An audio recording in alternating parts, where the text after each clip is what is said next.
Mga nanay dyan, turuan naman natin ang ating mga anak ng tamang panunuot. Pero hindi naman ako sasabihin sa akin, napakalamiran. Ang sa akin lang, turuan natin ang panunuot ang ating mga anak. Kasi ang mga henerasyon ngayon, halos maghubad na ng damit. Kakaiba naman sa anak ko. Pag nakitaan nga lang yung, di ba, bishop to. Pag nakitaan nga lang, ma, nakikitaan ka. Ganun agad ang mga anak ko. Ang mga suot lang ng mga anak ko, t-shirt lang. Tama lang sa t-shirt. Napakasimple lang yung nila. Ang sa ngayon kasi mga kabataan ngayon, pero nasa kanila yun. Pero para na mapukpok. Hanggang dito yung suot ng, kita na yung pusod, kita na yung pusod, kita na yung ng pananamit nila.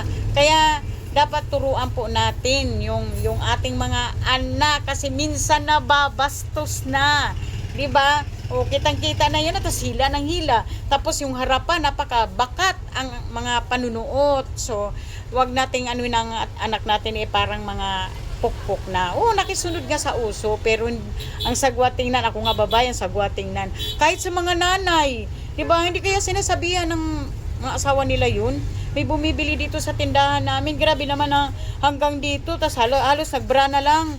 Tapos saka ng shoot na sobrang iksi, alas nakikita yung mga ako tuloy yung parang nahihiya, nasasagwaan sa tas labas-labas dito Tayo rin mga may sa asawa pagsabihan natin yung asawa natin kasi nakakaya yung pag natin na tinitingnan siya na sobrang halos magubad na ang suot, 'di ba? Dapat sinasabi na, darling, ang suot mo halos magubad ka na.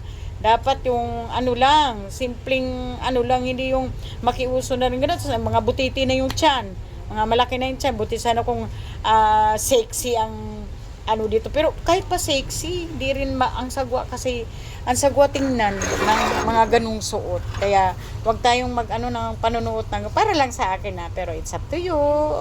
Bahala kayo, basta yun lang sa akin, nasasagwaan ako sa mga suot na gano'n.